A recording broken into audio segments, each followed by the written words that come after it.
Olá! Essa é a nossa aula sobre exercício e altitude. Nela, iremos discutir os efeitos da altitude sobre o desempenho. Além disso, iremos discutir também os mecanismos adaptativos da permanência em altitude e, finalmente, as estratégias mais adequadas de forma a programar o melhor rendimento em altitude. Vamos a ela!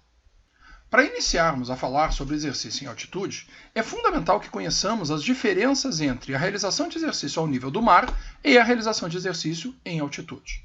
Para fazer essa comparação, usamos o exemplo das Olimpíadas de 64 e de 68, respectivamente em Tóquio e no México. Essa comparação é útil, pois temos uma distância em tempo de apenas 4 anos, o que normalmente não gera grandes diferenças em termos de desempenho entre Olimpíadas sucessivas, e uma diferença brutal em termos de altitude. Tóquio fica ao nível do mar e a Cidade do México fica a cerca de 3.600 metros de altitude. Notem as diferenças de desempenho nas provas de velocidade. 100, 200, 400, 800 e 1.500, que são provas agora de meio fundo.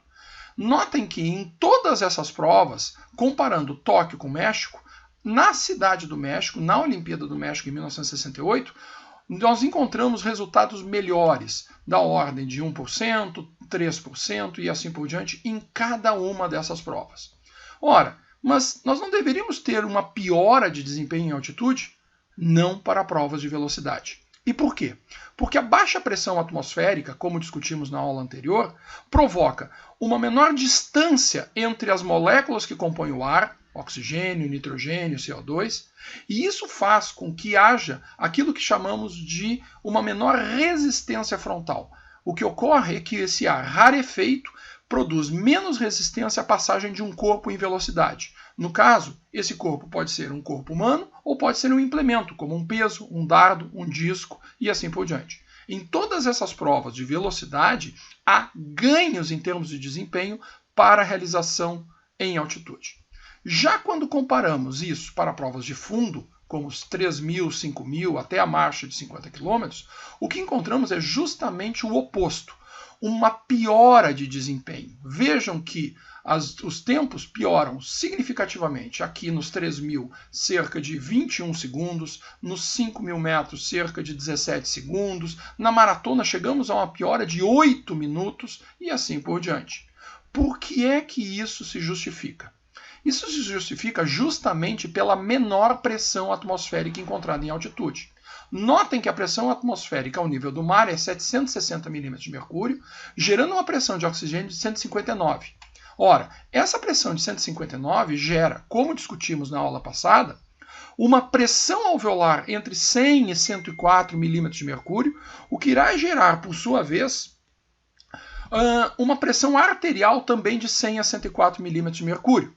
Já quando subimos para altitude, digamos entre 3.000 e 4.000 metros de altitude, essa pressão atmosférica fica em torno de 526, 462 milímetros de mercúrio, gerando pressões atmosféricas de oxigênio de 110 e 96, respectivamente, o que gerará o que em termos de pressão alveolar? Valores inferiores a 90. Quais são as consequências disso? Ora, uma menor oferta de oxigênio, uma menor capacidade de transporte de oxigênio para os tecidos e, consequentemente, uma piora de desempenho. Como podemos avaliar isso? Pelo consumo máximo de oxigênio. O que dizemos é que até 1.500 metros de altitude não há piora de desempenho, não há piora do consumo máximo de oxigênio. Acima de 1.500 existe uma perda, uma diminuição do consumo máximo de oxigênio, da ordem de 10% para cada 1.000 metros acima de 1.500. Ou seja, a 2.500 metros nós teremos aproximadamente 90% do consumo máximo de oxigênio ao nível do mar. A 3.500 nós teremos 80% do consumo máximo de oxigênio ao nível do mar e assim sucessivamente. Ou seja, repetindo, uma perda de 10% para cada 1.000 metros acima de 1.500. Imaginem o que ocorre a alguém que esteja a 7.500 metros de altitude. Nós teremos um consumo máximo de oxigênio de um cardiopata. Por quê? Porque a 7.500 metros de altitude nós teremos uma perda de 60% do consumo máximo de oxigênio, chegando, portanto, a um consumo máximo que corresponde a 40% daquele referente do nível do mar. Ora, digamos que nós tivéssemos um bom consumo máximo de oxigênio, digamos 60 ml quilograma minuto. A 7.500 metros de altitude, nós teríamos 40% desses 60, ou seja, 24 ml quilograma minuto. Ou seja, um consumo máximo de oxigênio de um indivíduo com limitação funcional clara. E isso é o consumo máximo de oxigênio. Lembrem-se que durante o exercício nós trabalhamos abaixo desse valor, evidentemente. Então, fica clara a limitação funcional que a altitude produz. Pois bem, mas alguém poderia perguntar, ok, e existe possibilidade de eu gerar um processo de adaptação e me acostumar, me adaptar a essa altitude? Sim. Só que nós dividimos didaticamente e também fisiologicamente esse processo adaptativo em 3 fases. A primeira fase chamamos a curto prazo, que é o período justamente que inicia com a chegada à altitude. Nesse caso, nós seremos submetidos a uma baixa pressão de oxigênio que estimulará quimioreceptores, como já discutimos em aula, gerando um fenômeno de hiperventilação. Essa hiperventilação gerará expulsão aumentada de CO2, que por sua vez gerará um quadro de alcalose respiratória. Por que isso ocorre? Porque o CO2 é um óxido ácido que tende a reagir com água para formar ácido carbônico. Se eu elimino mais CO2 pela hiperventilação, eu terei, consequentemente, menos produção de ácido, então eu deslocarei o pH no sentido da alcalose, gerando alcalose respiratória. Essa alcalose respiratória ela não é muito bem aceita, não é muito bem trabalhada pelo nosso organismo, e passamos a sentir, em função disso, tonturas, náuseas, enjoos e assim por diante.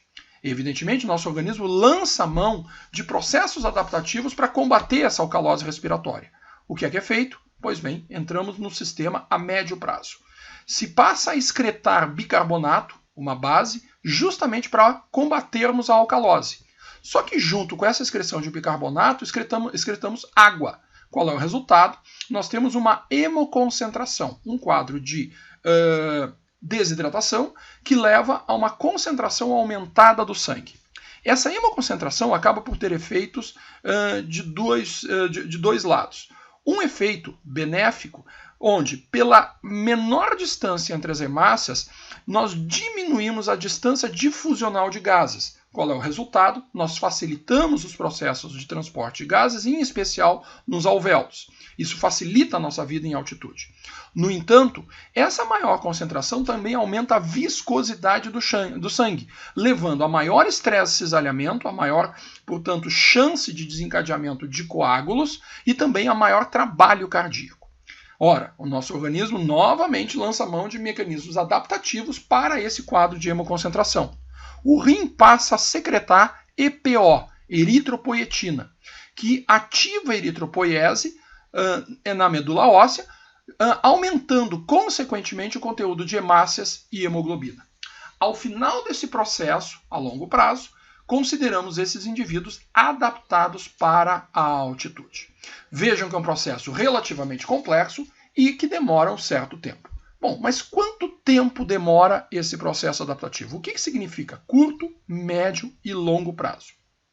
Evidentemente, esse processo depende da altitude a qual estamos nos adaptando. Ora, quanto maior for a altitude, mais hemoglobina nós teremos. Então, vejam que o indivíduo que mora ao nível do mar, ele tem cerca de 14, 15 gramas por decilitro. O indivíduo que mora a 3.500, 4.000 metros de altitude, ele já tem algo entre 19 e 20 gramas por decilitro.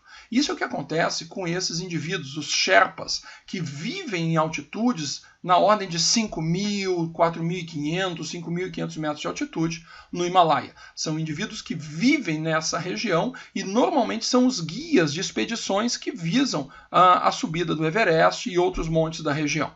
Pois bem, os sintomas primários desse processo adaptativo são dor de cabeça, falta de apetite, náuseas, vômitos, fadiga, tonturas, insônia, parestesia, falta de ar, hemorragia nasal, pulso rápido, sonolência, edema e diarreia.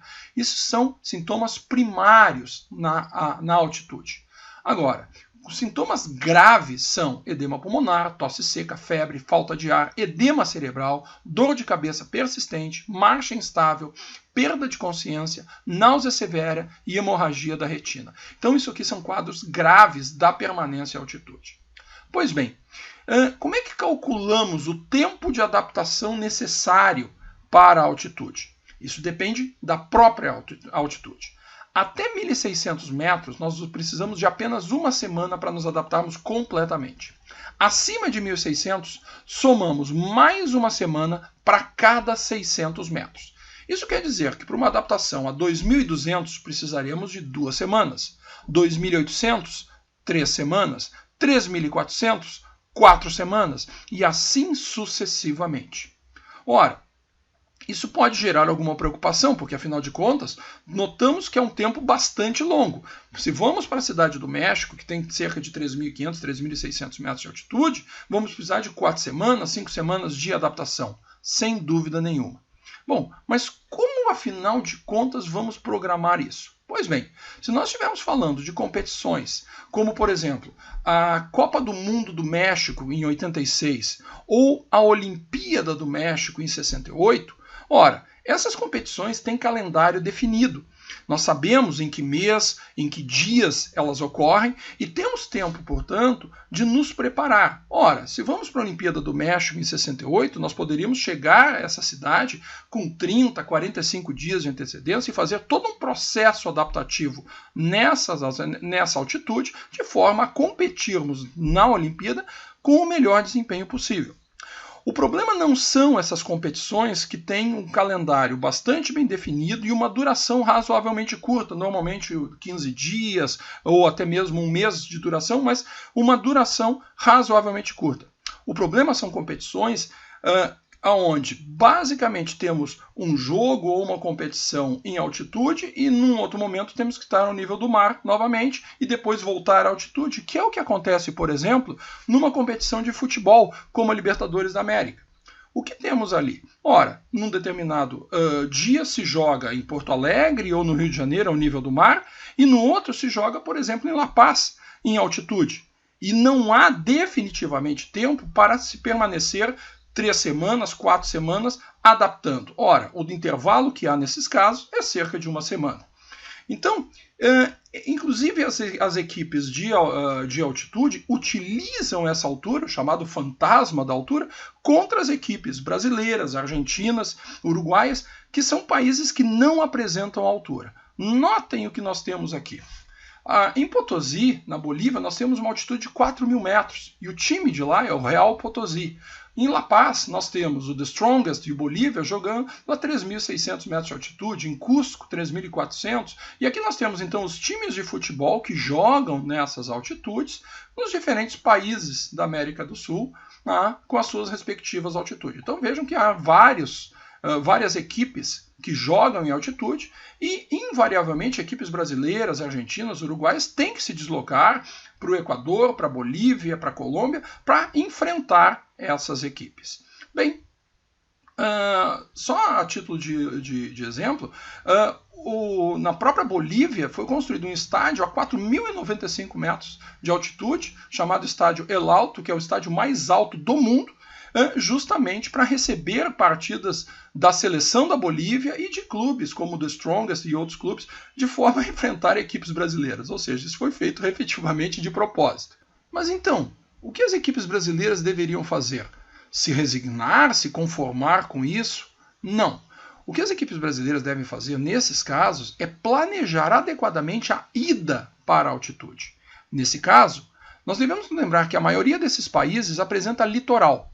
Vejam, a Venezuela, a Colômbia, o Equador, o Peru, todos eles apresentam litoral, ou Atlântico ou Pacífico. O único país que não tem litoral aqui é justamente a Bolívia, mas mesmo assim ela fica bastante próxima do litoral do Peru e do litoral do Chile. Nesse caso, as equipes brasileiras deveriam se deslocar para lá com antecedência, com 3, 4, 5 dias, mas permanecer no litoral até próximo do dia do jogo. O ideal seria que subíssemos para a altitude, para a Bolívia, para La Paz, na Venezuela, para onde quer que seja, no dia do jogo, submetendo a equipe o mínimo possível ao estresse de altitude. Por que se diz isso? Porque, de acordo com o processo de adaptação que nós discutimos recentemente, o tempo é bastante longo, ou seja, é absolutamente impossível se adaptar. E, em questão de 4, 5, 6 dias, o que nós faríamos, ou o que nós estaríamos fazendo em altitude, é submetendo a equipe a um estresse que envolve náusea, enjoo, uma baixa qualidade de sono, uma baixa capacidade de recuperação, e, ao final desse processo, colocaríamos a equipe em campo para disputar uma partida bastante desgastante. Isso não faz sentido. Na realidade, o que devemos é preservar a equipe e manter ela ao nível do mar, próximo da cidade do jogo, e subirmos para lá somente no dia do jogo. O ideal seria o mais próximo possível do horário do jogo. Uma outra coisa que pode ser feita em estádios como esse é oferecermos aos atletas oxigênio. Na realidade, isso é feito, é que a seleção brasileira já fez isso, aqui vejam a equipe do São Paulo usando cilindros de oxigênio justamente no intervalo do jogo, na equipe que está no banco de reservas, justamente para facilitar a oferta de oxigênio e diminuir, portanto, os sintomas, os efeitos da altitude. Isso é perfeitamente legal e deve ser feito pelas equipes brasileiras e argentinas e uruguaias por sua incapacidade de adaptação nessas condições.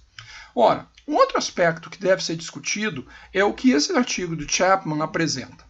Existem atletas que são responders e outros que são non-responders, ou seja, que são responsivos e outros que são não responsivos à altitude. Notem que, em questão de 30 horas de permanência, alguns atletas aumentam barbaramente a eritropoietina e outros não.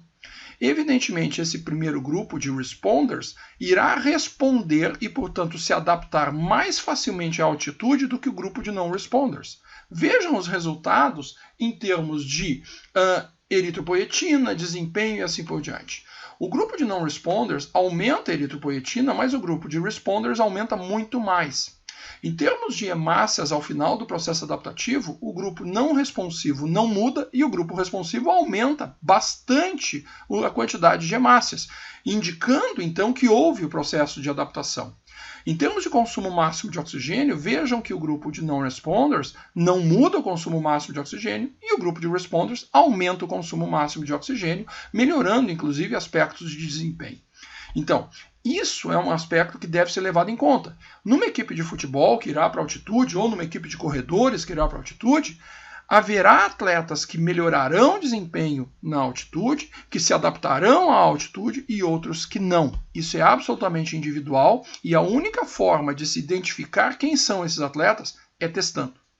Pois bem, outra coisa que se faz é o treinamento em altitude. Esse treinamento ele pode ser produzido em câmaras como essa que vocês estão vendo aqui.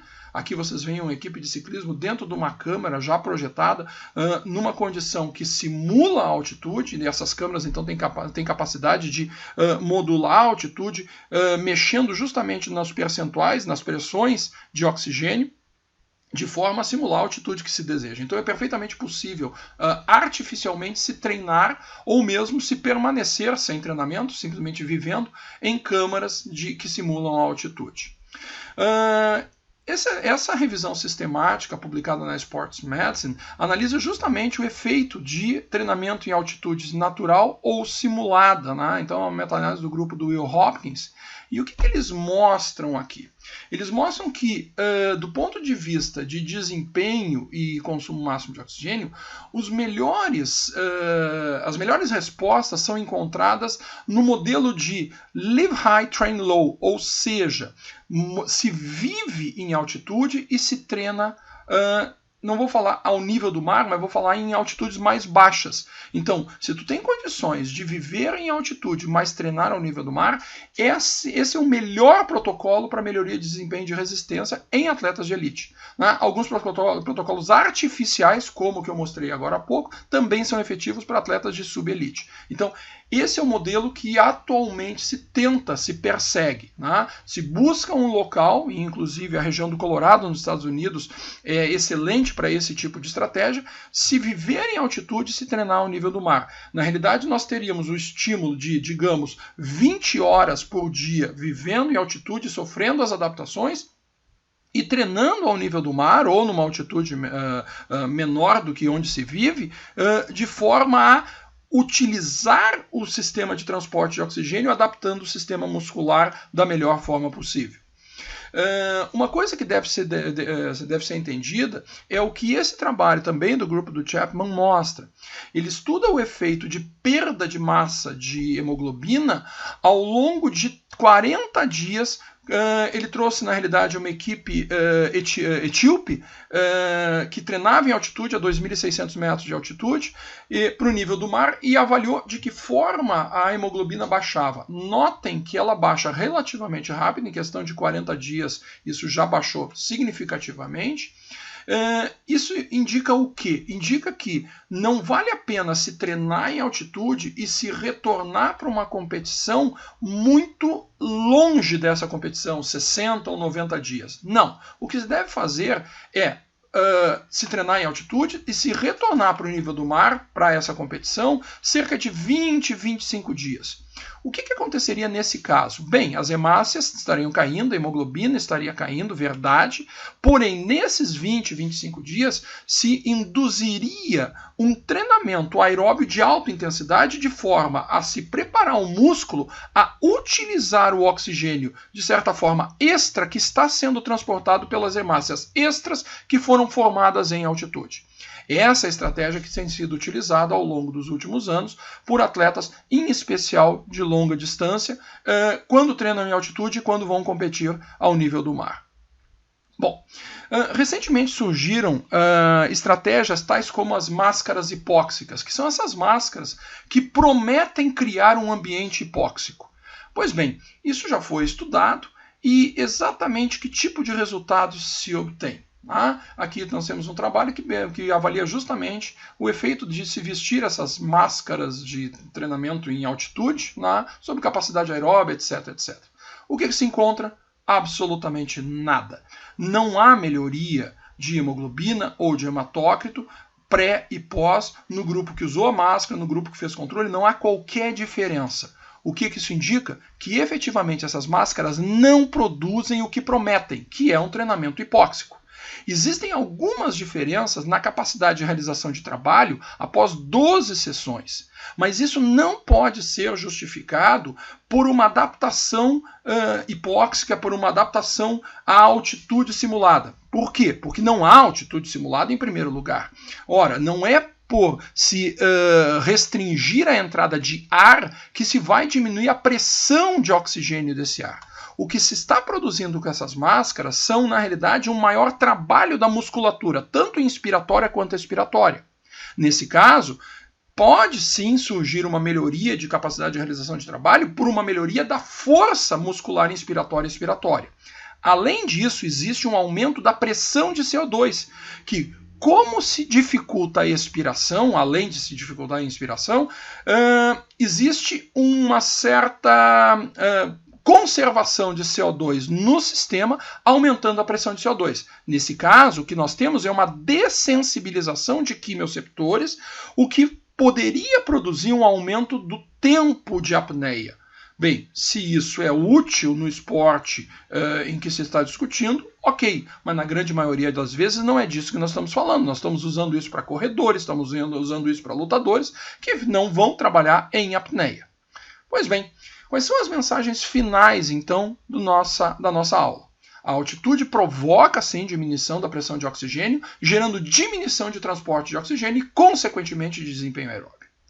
A adaptação a essas condições é, sim, possível, porém necessita de tempo proporcional à altitude. Quanto maior a altitude, mais tempo nós precisaremos para estarmos completamente adaptados.